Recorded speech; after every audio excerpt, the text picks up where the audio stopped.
Eterno Padre Celestial, te damos gracias porque nos congregas en este lugar para estudiar tu palabra, para rendirte honra y gloria a ti. Gracias porque nos enseñas en tu palabra cómo vivir la vida cristiana. En esta hora venimos a suplicarte que tu Espíritu ilumine nuestras mentes, nos enseñes la verdad que tienes escrita y revelada en tu palabra, y que todos podamos salir de aquí con la convicción de haber escuchado tu voz. En Cristo Jesús oramos. Amén. Amén.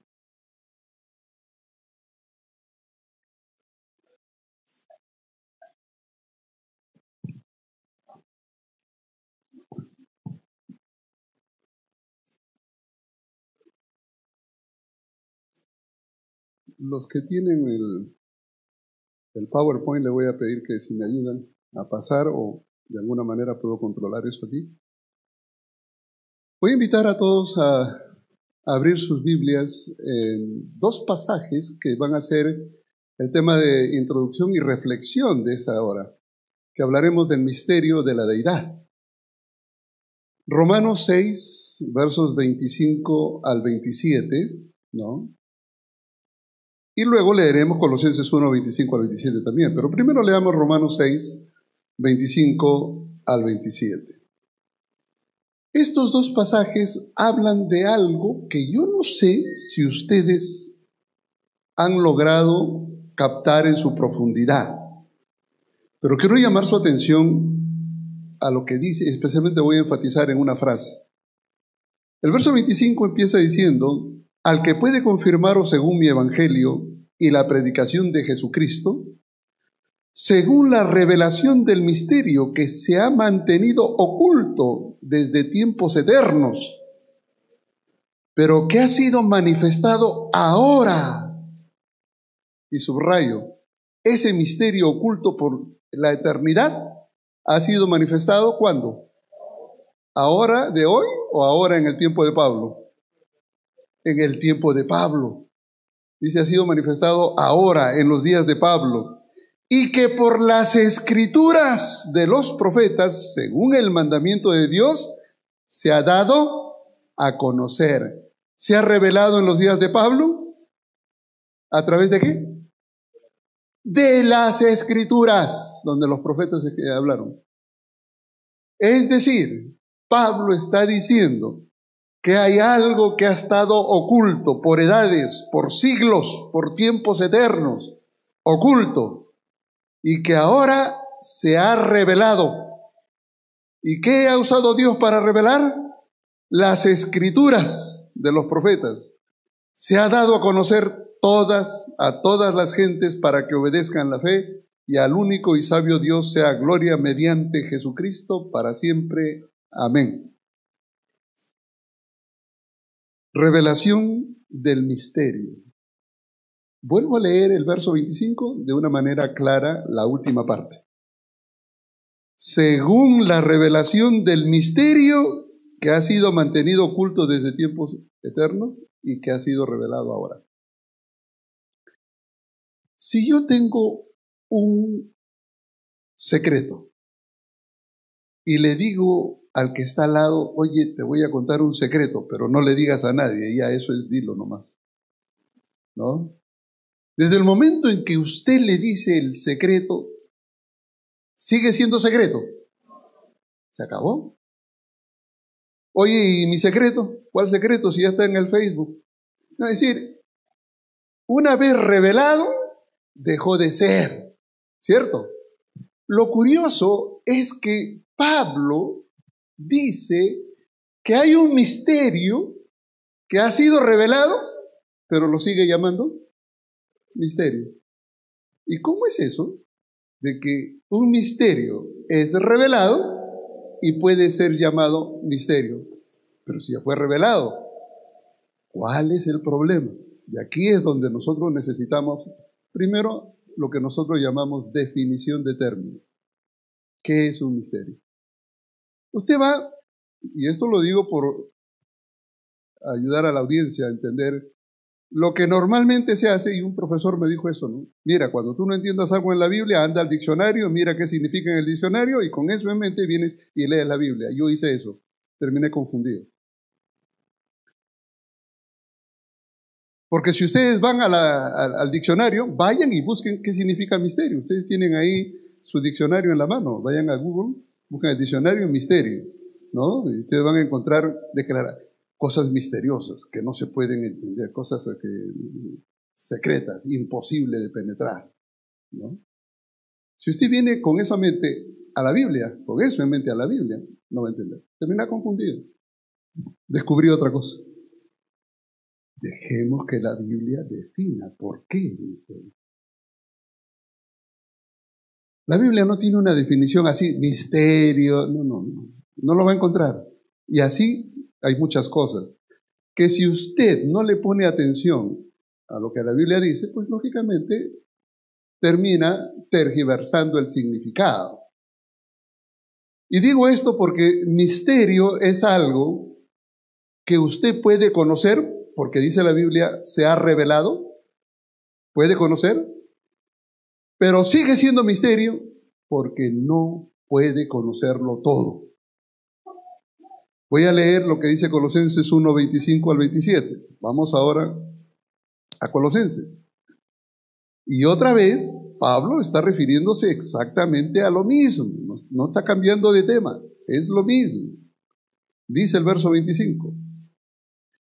De la cual fui hecho ministro, hablando de la iglesia, según la administración de Dios que me fue dada para con vosotros, para que anuncie cumplidamente la palabra de Dios. Es decir, Pablo dice, yo he sido llamado para anunciar la palabra de Dios.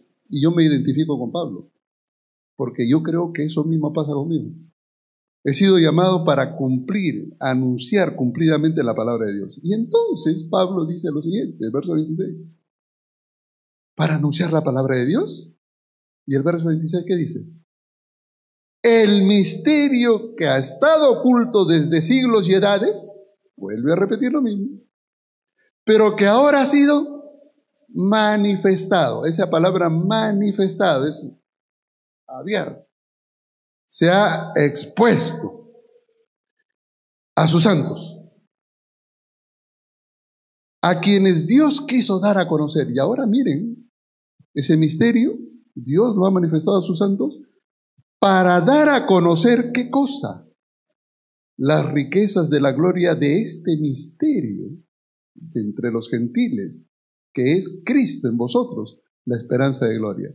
Y es que la Biblia, si ustedes buscan una concordancia, y los desafío para que vayan y busquen una concordancia, la palabra misterio se aplica en la Biblia, en el Nuevo Testamento, específicamente para hablar del misterio de la deidad, el misterio de la piedad, el misterio de la iniquidad, el misterio de Dios, el misterio de Cristo, el misterio de la iglesia, el misterio del reino de Dios, el misterio del evangelio. Todos esos son misterios. Dice, ¿cómo que misterio? Claro, ¿cómo la iglesia es un misterio? La iglesia es un misterio porque es organizada por Dios, pero administrada por hombres. ¿Cómo es que Dios organiza y cómo delega que los hombres la conduzcan? Es una entidad donde Dios está presente y el hombre trabaja. Por eso, 1 Corintios 3:16 dice que la iglesia es el templo del Espíritu Santo. Y cualquiera que destruya la iglesia, el templo, Dios lo va a destruir a él. Por eso es que hay que tener mucho cuidado, hermano. Ir contra la iglesia es ir contra Dios mismo. Eso no estoy hablando de no cuestionar la administración. No. Si algún administrador hay que cuestionar, eso no es problema. Estoy hablando de la iglesia. La iglesia no es el administrador. Misterio es todo aquello que nosotros podemos empezar a conocer, pero no conocerlo todo. Por eso mismo sigue siendo misterio. Vamos a poner un ejemplo y ustedes aplíquenlo para cualquiera de los misterios que hemos mencionado y ustedes se van a dar cuenta que calza para todo. Ejemplo, misterio de la piedad. El misterio de la piedad, según 1 Corintios, 1 Timoteo, capítulo 3, verso 16. Grande es el misterio de la piedad, es el texto de Pablo. Grande es el misterio de la piedad. Dios se ha manifestado en carne. ¿Qué es el misterio de la piedad? Es la encarnación de Dios. Dios hecho carne. Entonces, ¿qué conocemos de este misterio? La Biblia lo ha manifestado. Sabemos que el ángel Gabriel vino en busca de María, y ustedes pueden leerlo, estoy leyendo Lucas capítulo 1, versos 30 al 35, ahí lo encuentran, donde Gabriel le dice: María, eres bienaventurada, has sido elegida, Dios es contigo, y vas a ser la mamá del descendiente de David. María acepta, y dice, bueno, y el verso 34, ¿no? ¿Y cómo va a ser esto? Porque yo no conozco varón, y todavía no estoy comprometida con José, pero estamos viviendo separados, y entonces ¿cómo voy a engendrar un hijo? Y el ángel le dice en el verso 35 que el Espíritu Santo vendrá sobre ella, el poder del Altísimo te cubrirá, y el santo ser que nacerá será llamado Hijo de Dios. Listo.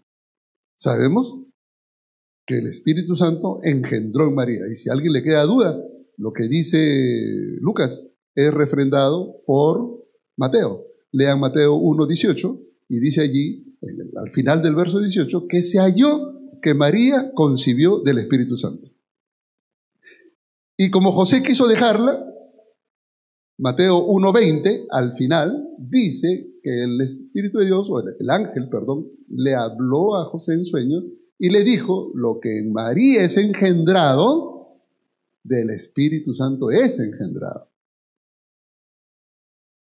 Entonces, sabemos que el Espíritu Santo engendró a Jesús en su encarnación. Después hablaré un poco más de eso, pero quiero señalar y recalcar que la Biblia habla que Jesús fue engendrado. Sí, fue engendrado para encarnarse. Eso de la eternidad, eso no está en la Biblia. Pero sí habla del engendramiento de Jesús para encarnarse, Dios hecho carne. Eso sí, eso está revelado. ¿Sabemos que nació en Belén? Por supuesto, Miqueas 5 lo mencionaba, y Mateo 2, los sabios de Oriente, cuando llegaron estaban perdidos. Herodes, ¿y dónde van a nacer? En Belén. Nació en Belén, ¿no? Conocemos todos estos elementos. ¿Qué no conocemos y por qué sigue siendo misterio? ¿Cómo fue que el Espíritu Santo engendró a María? ¿Cómo fue? La Biblia no lo dice. ¿Fue un asunto espiritual? ¿Fue un asunto sexual? ¿Fue un asunto cómo? Sabemos. Por allí hay algunas noticias que dicen que hay una sangre que dicen que es de Jesús y que quieren hacerle el DNA para ver los cromosomas y, ¿no?, cómo está la cosa. Cuando se concibe un ser, el padre y la madre aportan el 50% de los cromosomas. En el caso de Jesús, María aportó su 50%, seguramente, como es normal, biológicamente hablando. ¿Y el otro 50% cómo fue? ¿Cómo? ¿Sabemos algo de eso? No. Por eso sigue siendo el misterio de la piedad. Veamos lo contrario, lo opuesto, el misterio de la iniquidad. Sabemos que en el cielo, donde el amor, donde el gozo, la paz, en el ambiente celestial, ¿no?, hubo un ángel bello, ¿no?, porque dice la Biblia que era hermoso, sabio. El problema, cuando se junta la belleza y la sabiduría, hay que tener cuidado. Porque Satanás era bello y sabio. Y un día se le puso en el corazón: quiero ser igual a Dios. Quiero poner mi trono allá arriba en las alturas y seré semejante al Altísimo. y se rebeló contra Dios. El primer golpe de Estado no lo dio el vecino de acá, allá en el cielo.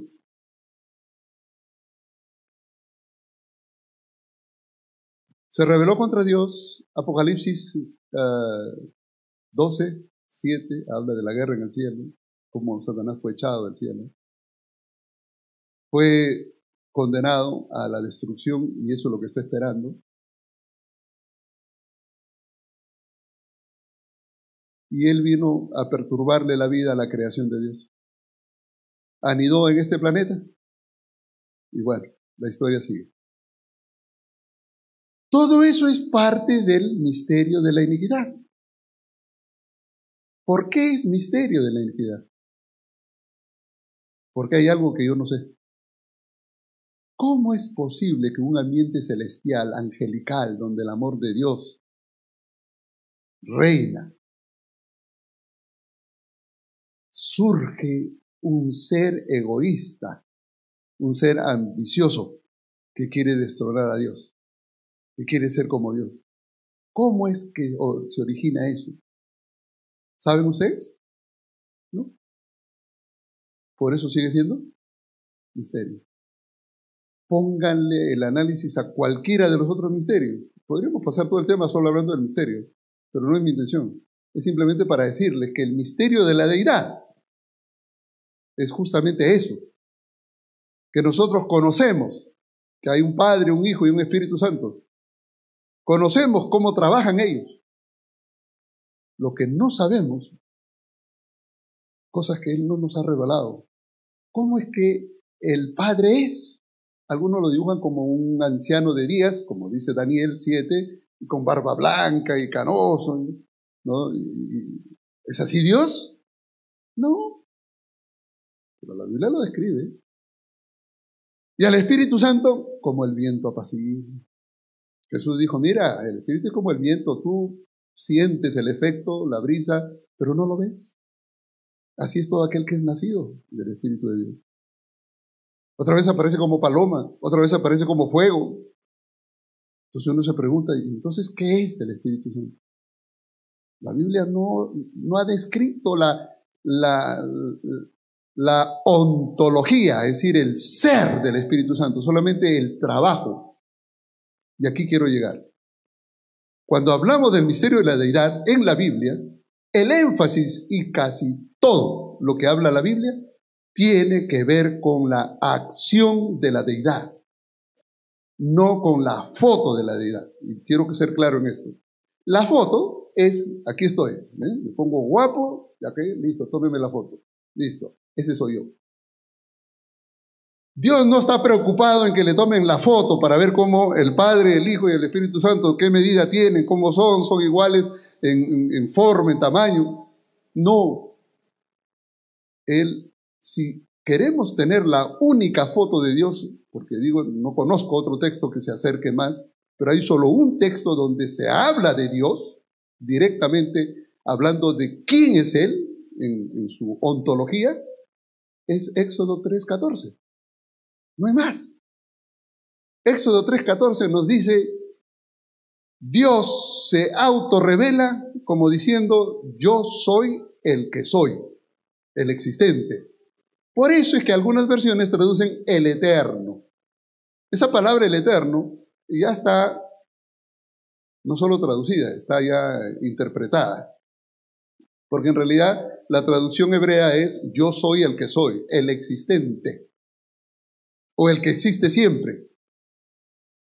Esa es la única. Dios, si quieren saber quién es Dios, el que siempre existe. Por eso la Biblia dice que Él no cambia. Todo lo demás, desde el Génesis al Apocalipsis, todo, lo único que hace es describir cómo trabaja ese Dios que siempre es. Y lo describe en términos de Dios el Padre, el Hijo y el Espíritu Santo. En esos tres términos.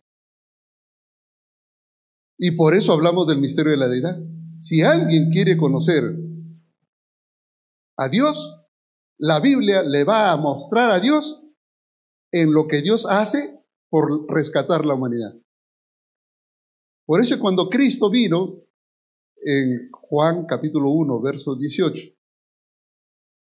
yo quisiera enfatizar una palabrita. Lean en sus Biblias Juan 1, 18. ¿Para qué vino Jesús? La última parte, porque dice a Dios nadie le vio jamás, nadie.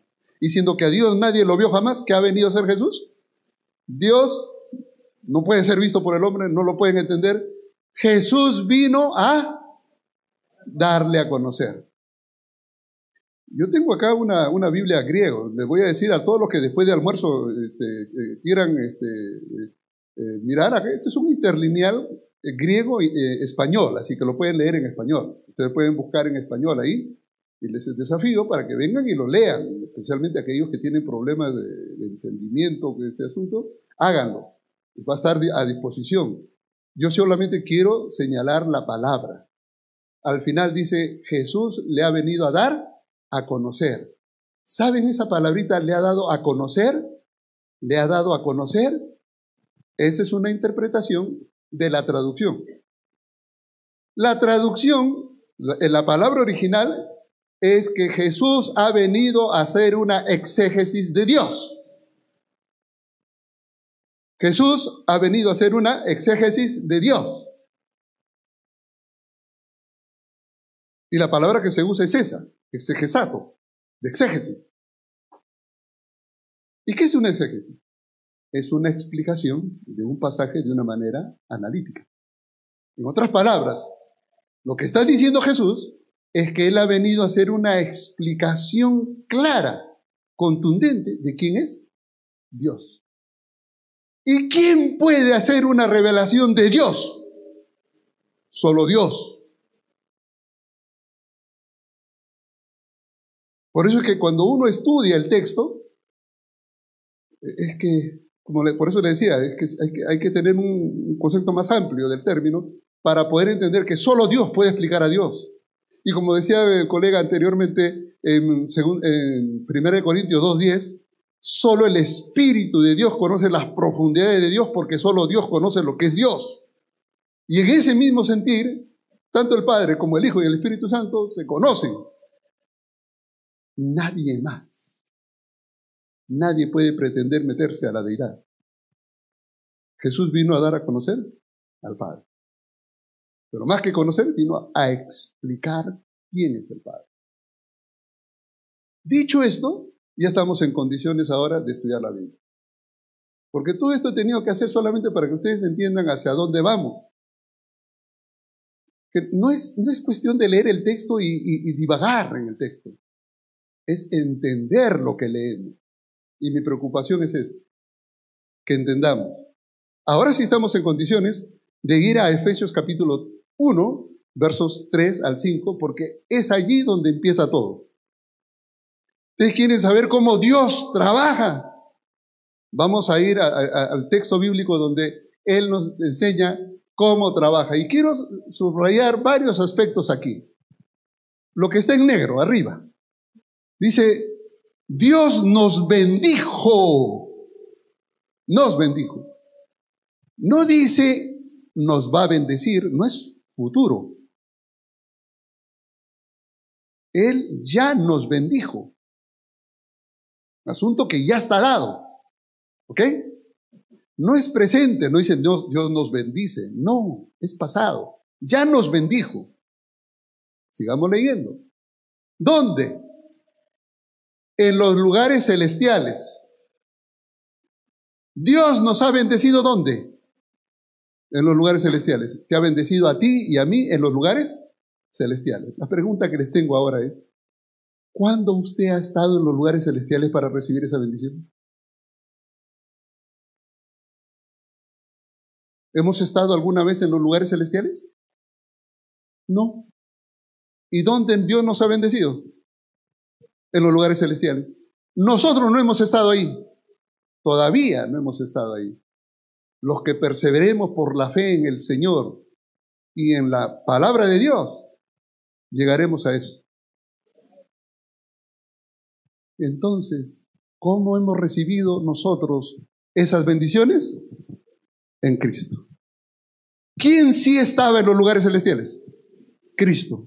En Él hemos sido bendecidos. ¿Ok? Estamos hablando de los lugares celestiales. Ahora vamos a ir un paso más allá. Porque va a decir el siguiente texto, nos escogió. No es que seremos escogidos, ya fuimos escogidos.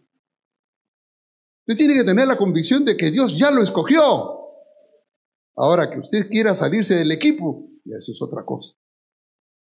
Dios respeta su voluntad, el libre albedrío. Pero Dios ya nos escogió. Ahora la pregunta es, ¿cuándo nos escogió? Nos escogió en Cristo. Fíjense que las bendiciones vienen en Cristo y ahora nos escogió en Cristo. ¿Cuándo? Hemos sido escogidos antes de la fundación del mundo. ¿Y nosotros cuándo existimos? Después de la fundación del mundo. ¿O no? A ver, ¿cómo es que Dios nos escoge si no existíamos? ¿Me están siguiendo? Dios nos elige antes de que existiéramos. Dios nos bendice en lugares donde no estamos. Y todo lo hace en Cristo. Hemos sido bendecidos en Cristo y hemos sido escogidos en Cristo, pero antes de que existiéramos, antes de la fundación del mundo. Ahora la pregunta es, ¿para qué nos escoge? ¿Nos escogió para que fuésemos qué? Santos y sin mancha delante de Él. Pregunto. Fíjense que yo leo la Biblia y me pregunto. El día que ustedes empiecen a leer la Biblia y se pregunten, van a encontrar respuestas. ¿Acaso Dios no nos creó santos y sin mancha? Si Dios me creó santo y sin mancha, ¿cómo es que me escoge para ser santo y sin mancha? Si ya me creó así. Pareciera que hay algo que no cuadra. Si Dios ya me creó santo y sin mancha, ¿por qué me tiene que escoger para ser santo y sin mancha? Lo que está implicando es que habrá algo que me va a manchar y Dios me escoge en Cristo para ser santo y sin mancha. Ya implica algo. Sigamos leyendo. Y el verso 5 dice, nos predestinó. Habiéndonos predestinado. ¿Tenemos una predestinación bíblica? Sí. La única predestinación que habla la Biblia es una predestinación que en Cristo Dios nos ha predestinado a ser salvos. Pero eso no significa que todos vamos a ser salvos, ¿no? Tenemos que poner el acento. Cristo es la puerta. Y Dios ha predestinado una puerta para que todo el que entre por él se salve. Así que en Cristo Dios nos predestinó. Si tú quieres ser salvo, entra por esa puerta, porque está predestinado que el que entra se salva. Cristo es esa puerta. Así que la predestinación de Dios no anula el libre albedrío. Vamos por ahí. No es el tema de ahora, pero hago la aclaración. Pero la Biblia dice que Dios nos ha predestinado para hacer ¿qué cosa? Adoptados. A ver, espérense, vamos a hacer una pregunta. ¿Cómo es que Dios me ha predestinado para ser adoptado? Mira, hijo, vas a ser adoptado. Yo te voy a adoptar. A ver, haga este experimento para que encuentre usted la razón. Cuando llegue a casa, dígale a su hijo o a su hija, los que tienen familia, díganle, ¿sabes, hijo o hija? Después del tema de esta mañana, he decidido adoptarte como mi hijo o como mi hija. ¿Qué cree que le va a decir? ¿Cómo así? Tú eres mi mamá, tú eres mi papá, ¿cómo que me vas a adoptar? ¿Y qué nos está diciendo Dios? Dios es nuestro creador, es nuestro padre. ¿Y qué está diciendo Él? Que nos va a adoptar. ¿Entienden ustedes lo que está pasando? Lo que está pasando es que Pablo nos está llevando de regreso a la eternidad, donde la deidad decidió bendecirnos en los lugares celestiales en Cristo. Cuando dice que nos decidió bendecir en Cristo es porque Cristo era la solución para un problema. Y que nosotros éramos escogidos para ser santos y sin mancha en Cristo es porque Él nos limpiaría de una mancha. Y que nos predestinó para ser adoptados es porque, siendo hijos, como el pródigo, nos fuimos, malgastamos nuestra vida y después regresamos. Ya no me tomes como tu hijo, sino como un jornalero. ¿Y qué hizo el Padre? Lo abrazó y lo aceptó nuevamente como hijo y le celebró fiesta.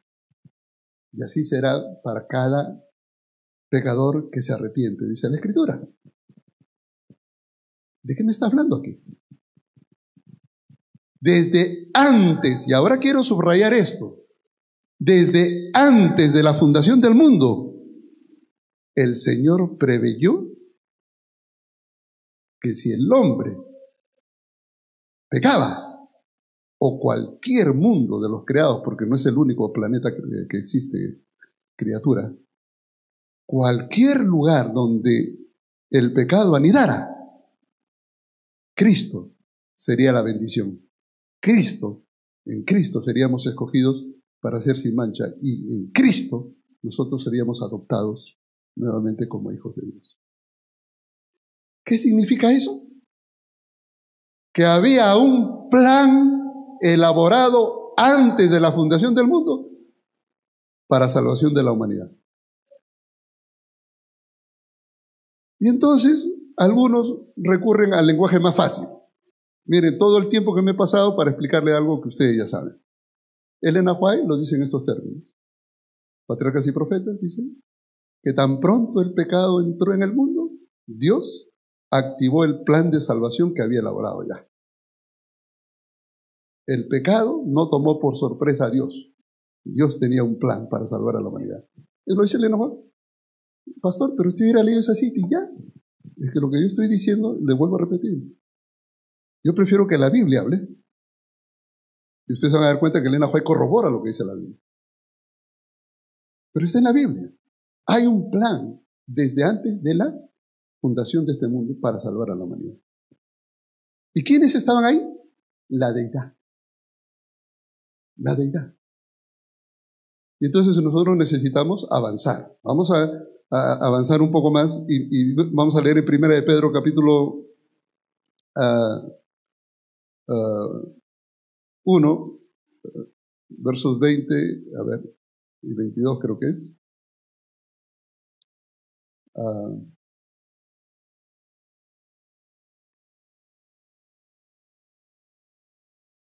El apóstol Pedro dice: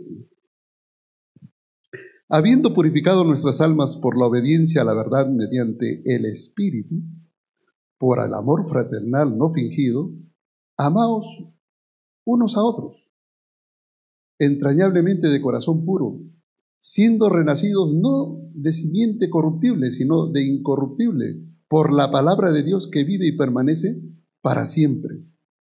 ¿No? Lo que el Señor dice, en el verso 20 omití, ya destinado desde antes de la fundación del mundo, pero manifestado en los postreros tiempos por amor de vosotros, mediante el cual creéis en Dios, quien le resucitó de los muertos, para que le sea dado gloria para nuestra fe y esperanza en Dios. ¿Destinado desde cuándo el Señor? ¿Desde cuándo fue Cristo destinado para ser nuestro Salvador? Desde antes de la fundación del mundo. Nosotros tenemos aquí muchas cosas importantes. Con la sangre de Cristo destinado antes de la fundación del mundo. ¿Cuándo se hizo eso? Lo que Efesios 1, 3 al 5 nos está diciendo. Que en Cristo, antes de la fundación del mundo, ya estaba destinado que Él sería el que vendría a derramar su sangre. Eso implicaba que se tenía que encarnar. Así que cuando hablamos de que el Señor tenía que ser engendrado para ser carne, para poder cumplir con la misión. Nada más. Pero de ahí su existencia. Ellos estaban en la eternidad. Y de paso, La Biblia no habla más, solo del plan que se elaboró en la eternidad.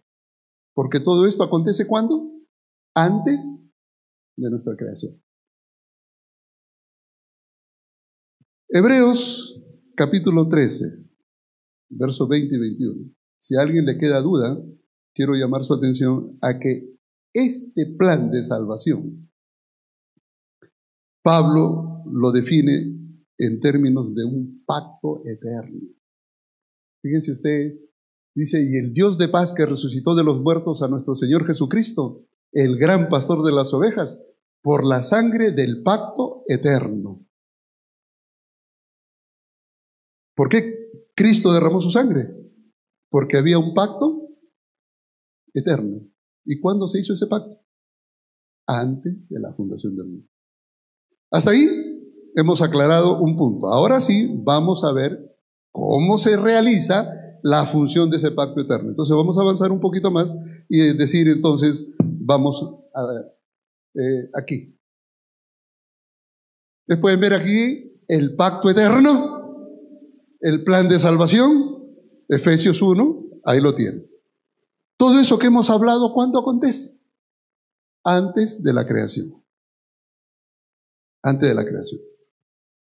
Pero este pacto eterno demanda que la cruz sea una realidad. Sin derramamiento de sangre no hay redención. O sea, la cruz estaba ya prefigurada. Así que desde el momento en que se habla de la sangre de Cristo para el cumplimiento del pacto eterno, se está diciendo que tendría que venir a morir. O sea, él mismo dio su vida por nosotros. Avanzamos. Entonces aquí encontramos en un periodo de tiempo que nosotros conocemos, del año 457 antes de Cristo al 844, 1844, cuando termina los 2300 días. ¿Por qué es importante esta expresión? Por lo siguiente. Por favor, regresen un poquito.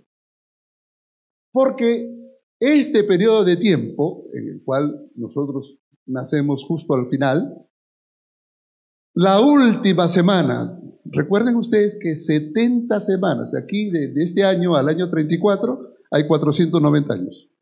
En la última semana, la profecía de Daniel, capítulo 9, versos 25 al 28, vamos a encontrar allí que en la última semana se ungiría, ¿no?, al santo, refiriéndose al asunto del santuario y también refiriéndose al Mesías.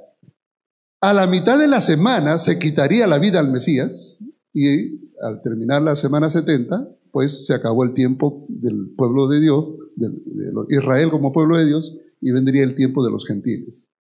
A nosotros nos interesa esta parte por lo siguiente, porque la deidad había programado esto ya estaba en la mente de Dios desde antes de la fundación del mundo, sino que ahora en Daniel 9, el Señor dice, esto es lo que va a acontecer en las primeras 70 semanas de ese marco profético. Y entonces viene el bautismo. Para que Jesús sea bautizado en el año 27, cuando tenía 30 años, tuvo que haber nacido. Y ahí viene el primer aspecto, la encarnación. La encarnación fue obra de los tres. Vamos a mirar. Leímos Lucas, capítulo 1, versos 30 al 35. Volver a mirar. El ángel Gabriel fue enviado por Dios. Así que Dios envía al ángel Gabriel para anunciarle a María que nacería de ella el Salvador, el descendiente de David. El verso 35 dice, el Espíritu de Dios vendrá sobre ti y te cubrirá con el poder del Altísimo, y el santo ser que nacerá será llamado Hijo de Dios. El Padre envía al Espíritu, el Espíritu engendra en María y nace Jesús. En la encarnación, ¿la deidad participa? Los tres. En el bautismo, como ya se indicó, Lucas capítulo 3, versos 22 y 23 señala que mientras Jesús subía del agua, el Espíritu Santo, dice, y me gusta Lucas porque es específico, ¿no? En el verso 22 dice, Lucas 3:22, descendió el Espíritu Santo sobre él en forma corporal como paloma, y la voz del cielo que decía, este es mi hijo amado. Para aquellos que quieren visualizar, y tal vez después lo voy a remarcar otra vez, es interesante ver cómo el Hijo sube, el Espíritu desciende, son verbos opuestos, y la voz del cielo. Los tres participan del bautismo. Hubo una persona que me dijo, no, lo que pasa es que Mateo, si ustedes leen Mateo capítulo 3, verso 16, van a encontrar que dice el Espíritu de Dios. Y si ustedes leen Isaías capítulo 61, verso 1, dice el Espíritu de Jehová me ha ungido. Y si ustedes leen Lucas 4, verso 18, cita a Isaías 61, 1, el Espíritu de Jehová, el Espíritu del Señor, el Espíritu de Dios. Espíritu de Jehová, Espíritu del Señor, Espíritu de Dios. Y Lucas dice, ese Espíritu es el Espíritu Santo. Porque hubo una hermanita en Cartagena que me dijo que no, que ese era otro espíritu. Y yo le digo, hermana, tenga cuidado, porque ese otro espíritu es el que la está poseyendo a usted. Pero la Biblia está diciendo que es el mismo espíritu. Así que tenemos que cuidar este detalle, que en el bautismo, en la encarnación y en el bautismo, los tres participaron. Y ahora miremos en la resurrección. En la resurrección. Pablo dice que si Cristo no resucitó, vana es nuestra fe. O sea, la resurrección es crucial. Es decir, si Dios no se hizo carne, no se podía bautizar y no podía morir. Y si murió y no resucitó, lo mismo quedamos. No sirve la resurrección. Leo lo que dice Juan capítulo 10, y entonces miremos en el verso 17 y 18. ¿Por qué Jesús dice que el Padre me ama? ¿Por qué dice Jesús el Padre me ama? ¿Por qué le ama el Padre? Dice él, el Padre me ama porque yo pongo mi vida para volverla. Es decir, yo pongo mi vida y otro me la entrega. No dice eso. Yo pongo mi vida y yo mismo la tomo. El verso 18. Nadie me la quita. Nadie me la quita. Él la pone. Sino que yo de mí mismo la pongo. Tengo poder para poner su vida, y tengo poder para volverla a tomar. Este es el mandamiento que recibí mi Padre. Yo tengo poder para tomar mi vida. ¿Cristo fue resucitado o Él resucitó? Según lo que Él dice, en sus propias palabras, Él resucitó, porque tiene poder para poner su vida y tiene poder para volverla a tomar. Eso queda claro.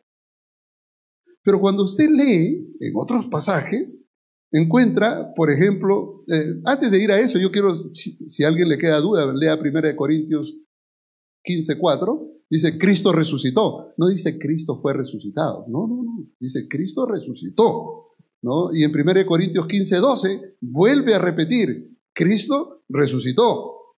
Sí, Él resucitó. Pero cuando nosotros vamos a 1 Corintios 15:15, ¿qué es lo que se señala? Fíjense ustedes cómo la Biblia nos amplía el panorama. Porque dice en el verso 15, y si somos hallados falsos testigos de Dios, porque hemos testificado de Dios, el que resucitó a Cristo, el cual no resucitó, si en verdad de los muertos no resucitan. Testificamos de Dios, el que resucitó a Jesucristo. Entonces la pregunta es, ¿Jesucristo resucitó o fue resucitado? Si usted cita las palabras de Jesús y los primeros versículos de 1 Corintios 15, Jesús resucitó. Si usted cita 1 Corintios 15:15, Jesús fue resucitado. Entonces la pregunta es, ¿qué pasa? ¿Qué hacemos? las dos cosas. Él resucitó y Él fue resucitado. ¿Está claro? Entonces, aquellos que leen la Biblia de una manera media parcializada, leen una parte donde dice que Él fue resucitado y se quedan ahí, como que lo otro no existe. Y los que quieren mirar del otro lado dicen que Jesús resucitó y no miran que fue resucitado, lo mismo. Ambos están mal. Ser honesto con la Escritura significa entenderla tal como está. Y la Biblia dice que Jesús resucitó y Jesús fue resucitado. ¿Cómo es eso posible? Eso es lo que les digo, es parte del misterio de la deidad. Nosotros no sabemos cómo actúan, pero sí sabemos que actúan juntos. Y leamos Romanos 8:11. Miren ustedes en Romanos 8:11. ¿Cómo es que Dios va a resucitar a la gente y todo? Dice el apóstol Pablo, Romanos 8:11, y si el espíritu de aquel que levantó de los muertos a Jesús mora en vosotros, el que levantó de los muertos a Cristo, Jesús, vivificará también vuestros cuerpos mortales por su espíritu que mora en vosotros. ¿Cómo seremos resucitados? El Espíritu Santo nos vivificará, el Espíritu Santo nos volverá a la vida. La resurrección de Cristo, el Espíritu Santo estuvo presente y en nuestra resurrección también lo estará. Porque los tres trabajan juntos. En la encarnación, en el bautismo y en la resurrección. Pero falta un elemento más, en la iglesia. Vamos a mirar, tal vez regresamos un poquito al diagrama y después volvemos a esto. En la iglesia. ¿Por qué es importante ver el asunto de la iglesia? Porque cuando cumple las 70 semanas y Esteban es apedreado, encontramos aquí en el año 34 el derramamiento del Espíritu Santo en el Pentecostés. La iglesia cristiana nace con el derramamiento del Espíritu Santo. Y la iglesia cristiana terminará en el tiempo del fin con el derramamiento del Espíritu Santo. Si no estamos preparados hoy para recibir la lluvia tardía, no la recibiremos.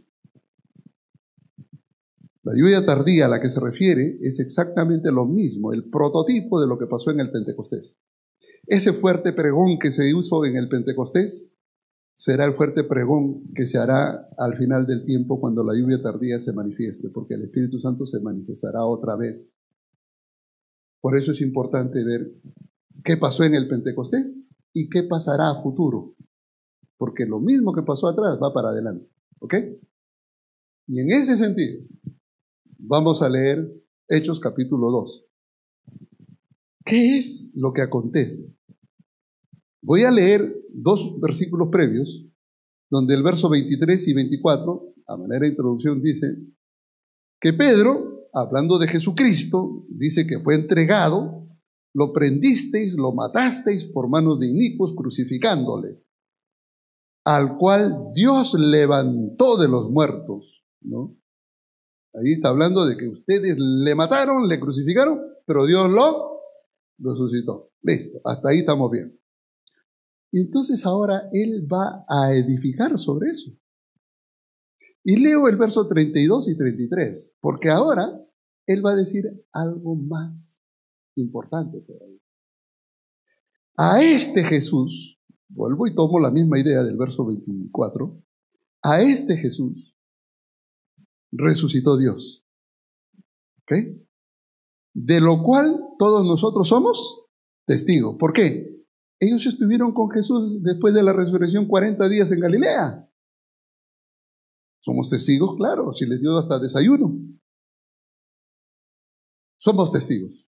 A este Jesús lo resucitó Dios. Y el verso 33, antes de leerlo, ¿qué les había ofrecido Jesús a sus discípulos? Os conviene que yo me vaya, porque si yo no me fuere, no enviaré a otro consolador, pero si yo me voy, les enviaré a otro consolador para que esté con ustedes, el Espíritu de verdad. Él los guiará, Él los enseñará, etcétera, etcétera.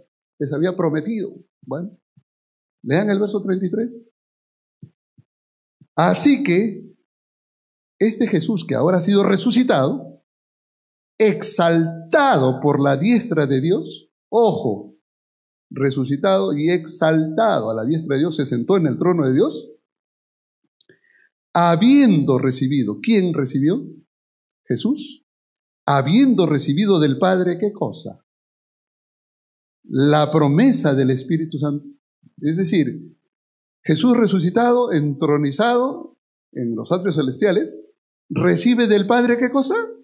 La promesa del Espíritu Santo. ¿Y qué ha hecho Jesús al recibir la promesa del Espíritu Santo? Dice, la ha derramado. Ha derramado esto que vosotros veis y oís. La presencia del Espíritu Santo ahora manifestada en la iglesia en Jerusalén, ¿qué era? El cumplimiento de la promesa de Jesús. Enviaré el Espíritu Santo. Pero ¿cómo es que envía? Jesús es resucitado, entronizado. Recuerdan que Jesús en Juan 17, Padre, devuélveme la gloria que tuve antes que el mundo fuese. ¿Sí? Esa vez que estábamos en el plan de salvación, antes que fuese, pues devuélveme la gloria. ¿Y qué dice la Biblia? Que fue exaltado y fue entronizado, otra vez se le devolvió la gloria. Y una vez allí, recibe del Padre la promesa del Espíritu Santo. ¿Y qué hace? La derrama. El nacimiento de la iglesia y la proclamación del Evangelio es la obra del Padre, dándole la promesa del Espíritu Santo al Hijo y el Hijo derramando el Espíritu Santo para el cumplimiento de la misión.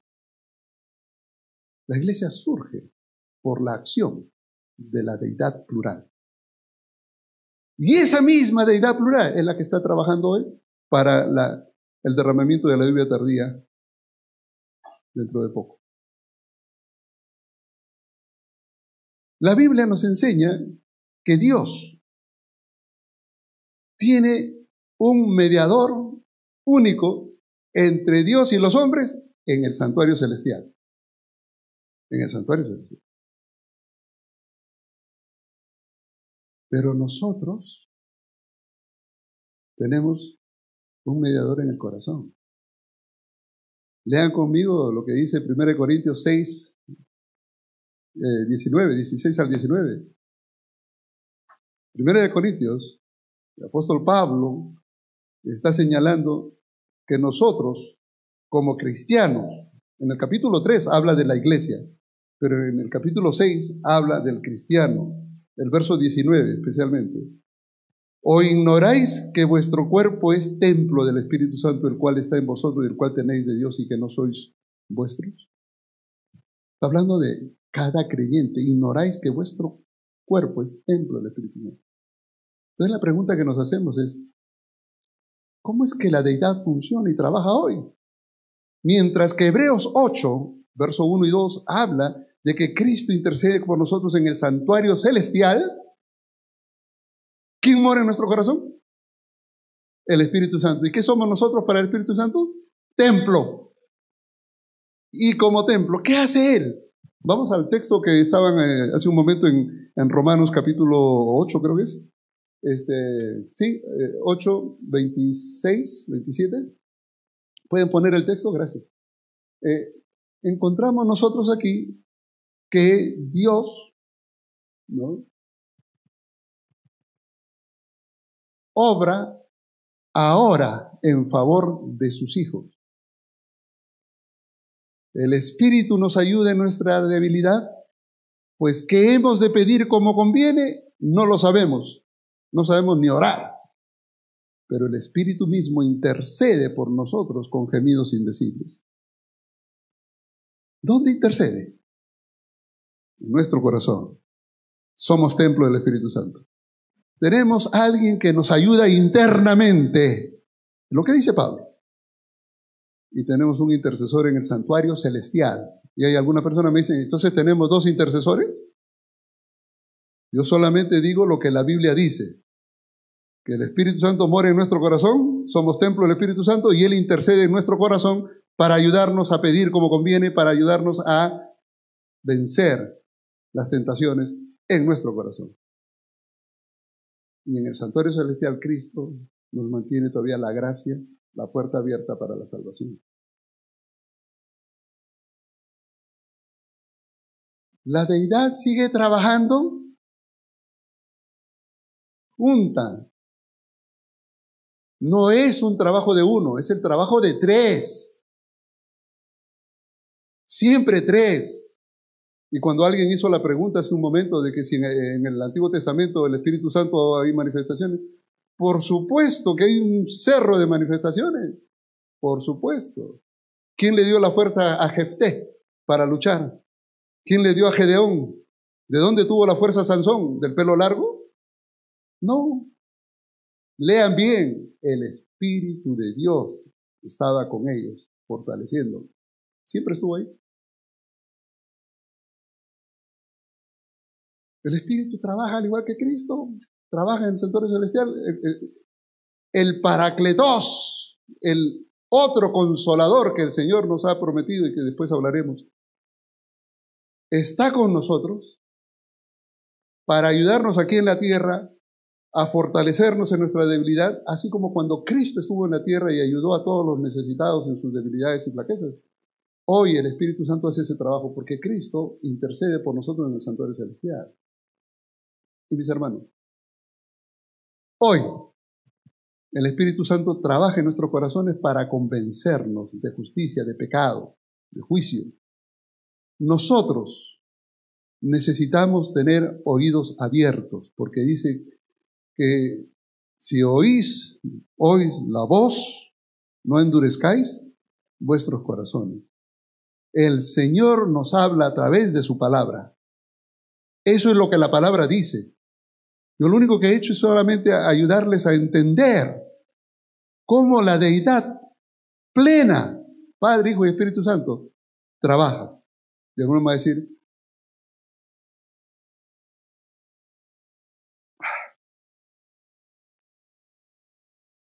por la cara de algunos, tal vez tengo que decir, perdonen, voy a hacer una cita más. Segunda de Corintios, vamos a Segunda de Corintios, capítulo 5, verso 19.